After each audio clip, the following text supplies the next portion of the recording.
How's it going, guys? Dustin at Daily Grind Fantasy, and in today's video, I'm going to be giving you guys a PrizePicks positively correlated slip from the Daily Grind Fantasy Correlation Tool for the Patriots Colts game, which is actually the London game. So if you're on the East Coast, it will start at 9:30 a.m. in the morning on Sunday. So a little bit of morning football.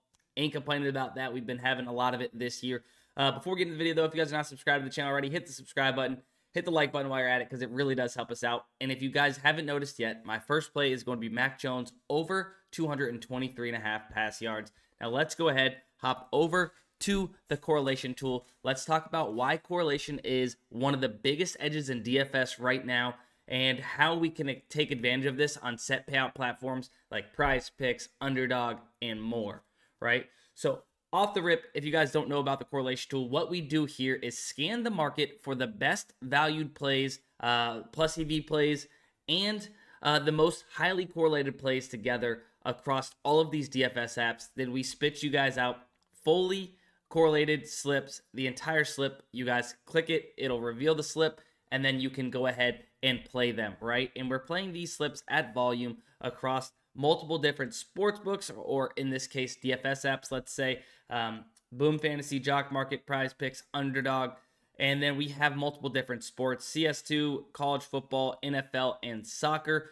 We also have NBA as well. There's just no NBA games up at the moment.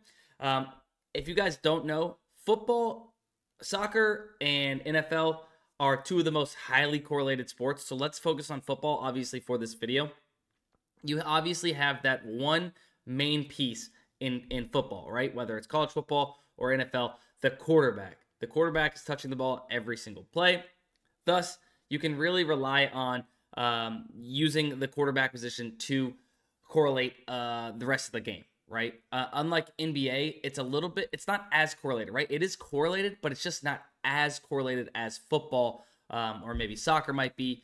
But obviously, if you have the quarterback, right, if he has his line to go over pass yards we take, right, it's likely that maybe his top receiver or maybe top two receivers are to go over maybe receptions or receiving yards. If he's likely to go under, if he goes under pass yards, it's likely that his top receivers or his receivers in general are going under receiving yards. So that's one little bit of correlation there. Many, many different ways to correlate in NFL.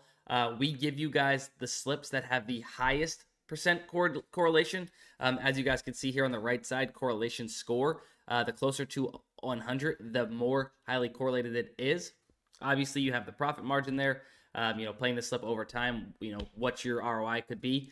Now, if you guys don't have access to the tool yet, linked in the description of this video, you guys can get access to it. Highly suggest it. We're here to the weekend where we really make our money here on the correlation tool. Last Saturday, college football absolutely destroyed.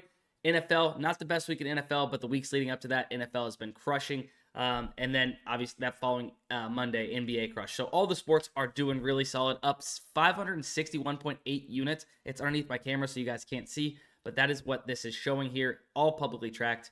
Like I mentioned, you guys can get access to it, linked in the description below. Now, let's talk about it. I have Mac Jones here on PrizePicks already locked in. We're going to go ahead and reveal the slip in just one moment. However, why are we playing this on PrizePicks and not FanDuel or DraftKings in the same game parlay, right? It's because PrizePicks doesn't dock you for having positive correlation, right? If you play this same thing, and I will show you an example in just a little bit, on FanDuel, you're going to get a lesser payout, and you don't have insurance. So keep that in mind. That's one of the reasons why this is a huge edge. Let's go ahead and reveal the slip, and then we'll talk more about that. All right? Boom. There it is. Gardner Minshew over pass yards, right? And then it looks like the Colts, on the Colts side of things, let's say in this slip, on the Colts side of things, Gardner Minshew over 230.5 pass yards. And then the punter, Rigoberto Sanchez, under 4.5 punts, right? So if Gardner Minshew is going over 230.5 pass yards, it seems like the offense is moving the ball pretty well, scoring some points probably. Therefore, less opportunities for punts. So Sanchez more likely to go under punts if Gardner Minshew goes over pass yards, right? See how that's correlated? If X happens, Y or Y and Z are also likely to happen. That's what we're doing here with this correlation. Now, before I talk about the rest of the slip, I went ahead and drafted this basically the same parlay up on a same game parlay on FanDuel, and you're getting a lesser payout by right around $100 for going 6 of 6, and that's not even taken into consideration if we just locked in, 6 different props here on PrizePicks, and just put, whatever it is, right? $100 bet on PrizePicks wins you $2,500 for going 6 of 6. So already $100 more. And you have insurance. If you go 5 of 6, you get 2x. If you go 4 of 6, you get 0.4x, right? So if you go 5 of 6 on FanDuel, you win nothing, right? So you're already getting a more payout for the 6 of 6, and you have this insurance. It's crazy that PrizePicks is letting this happen, and not docking the payouts like these same game parlays on FanDuel. But FanDuel does it because they know if you play these plays together in the same parlay, there's a higher % chance to hit when they're played together. They just know that. That's why they're docking you the payout, and not letting you get it at a higher number. But I had to adjust this a little bit because they don't have punts on FanDuel, but we've seen these stacks on our slips that have overs and pass yards for the quarterbacks, and then just receivers, no punts or anything like that. However, they didn't have many options for receivers, so I had to use Jonathan Taylor as a replacement for Jonathan Taylor and Michael Pittman for replacement for receiving yards here on the Colts side of things. We see this sometimes like 2,100 as a payout. Like this isn't even like the craziest discrepancy. Do know that sometimes when you play these, you're getting like $2,100 instead of $2,500 for 6 of 6 on PrizePicks. Now, all right, now let's go ahead and take these off and start building out the rest of this slip. So I have Mac Jones, and then we have on the other side, we have Gardner Minshew over pass yards, and then the punter for Indy under punts, right? And then so the positive correlation on the Patriots side of things, right? Mac Jones over 223.5 pass yards. If Mac Jones is going over 223 pass yards, some of his top receiving weapons, maybe like Hunter Henry and Juju Smith-Schuster, are likely to go over their receiving yards. Hunter Henry at 29.5, Juju at 25.5, right? And if that's happening, if Mac Jones is going over his pass yards, they're going over receiving yards, offense is moving the ball, maybe scoring some points, less likely for punts. Punter, Behringer under 4.5 punts, right? So positive correlation if X happens, X being Mac Jones, Y and Z, Hunter Henry and Juju Smith-Schuster likely to go over, and then add in Z1A for Behringer to go under punts as well. So let's go ahead and start adding those in.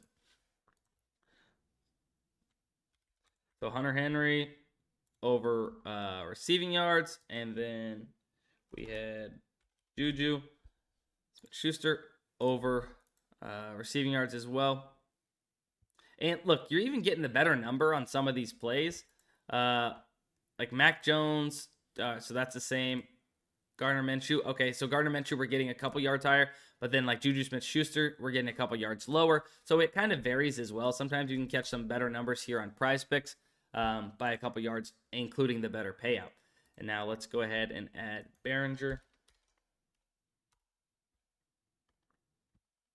Behringer under punts. So I am not saying that this is going to hit, right? What I am saying is if basically our two variables or our two main points here, if the quarterbacks are going over pass yards, these other things are likely to happen behind it, right? Let me make sure I got the under on punts. That's basically what I'm saying, right? In playing these plays at volume that pop up on the correlation tool, playing them on all of these DFS apps or all these NFL games, college football games, playing them at volume is where you're going to see these returns of 561.8 units over the last almost 3 months now, right? Pretty insane results when taking that into consideration over 3 months, 561 units just off of correlation and getting that edge playing it on those set payout platforms. But that is going to be it for the video. Hopefully you guys enjoyed this video. Hopefully you learned something about correlation and how it really is a huge edge in DFS right now, as opposed to playing those on the sportsbooks. If you guys don't have the correlation tool, like I said, linked in the description, you guys can get access to it. If you learned something, drop a like. If you enjoyed this video, drop a like. Subscribe if you're not subscribed, and we'll see you in the next one. Let's cash.